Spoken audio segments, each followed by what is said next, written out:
They wouldn't need spells to burn you, just suspicion. In the Middle Ages, the most innocent parts of you, your habits, your voice, your scars, could be twisted into proof of evil. And the scariest part? You wouldn't even know you were next. Forget everything you think you know about witches. This isn't a fairy tale. This is history soaked in fear, paranoia, and fire. You didn't need to ride a broomstick or wear a pointed hat. All it took was being a little too curious, a little too different. These are 10 terrifyingly ordinary reasons you would have been hunted, tortured, and burned alive. They say evil hides in the shadows, but in the Middle Ages, it was often just wearing the wrong shoes. You didn't need to summon demons or cast spells. You just had to be different, curious, or worse, smart. Let's count down 10 innocent things that would have gotten you burned as a witch. 10. Being left-handed. In a time ruled by superstition, your dominant hand was a death sentence. The left hand was sinister, literally. Writing with it? Proof you were cursed. 9. Having a birthmark, mole, or scar.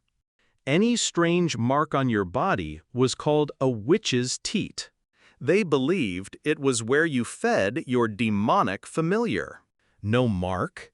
They'd stab you with needles until they found one. Didn't scream? That was proof too. 8. Owning or using herbs. Rosemary, sage, chamomile. Healing plants were weapons in the eyes of the church. Helping someone without a priest's blessing? That was witchcraft. Midwives and women with medical knowledge were feared and burned. 7. Living alone, especially as a woman. Widowed, unmarried, no man to vouch for you? You were automatically suspicious. Own a cat, especially a black one, and you were accused of keeping a familiar. Affection could cost your life.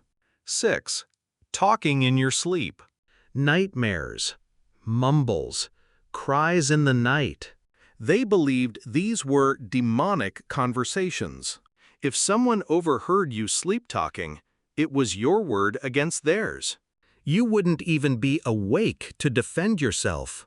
5. Dreaming of flying.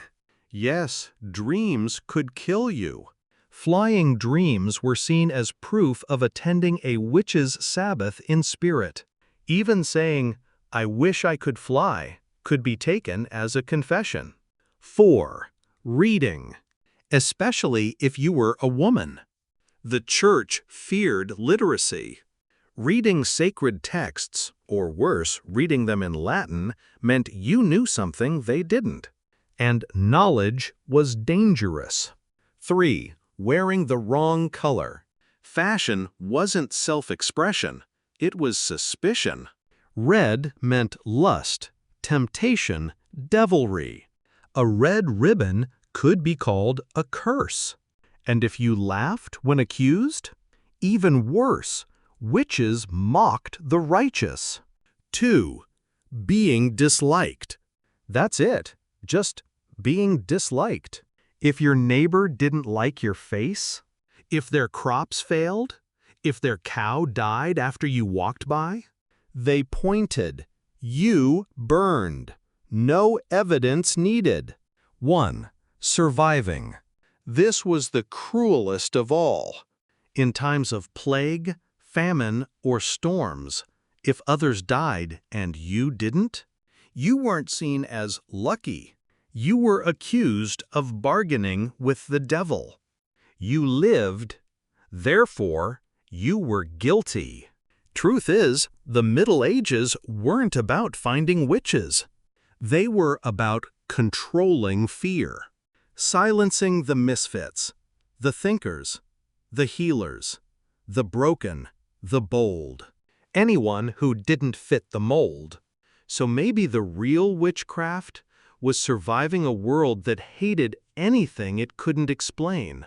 And if you'd lived back then, you wouldn't have needed a wand. Just a mind of your own. They weren't hunting witches. They were hunting control. Anyone who challenged the order, anyone who stood alone, anyone who dared to think, was branded a threat. Witchcraft was just the label. The truth, the real magic, was independence. And back then, that was enough to kill you. So ask yourself, if you had lived in that world, how long before they came for you? If this made you think, imagine what's coming next. Subscribe before they silence this too.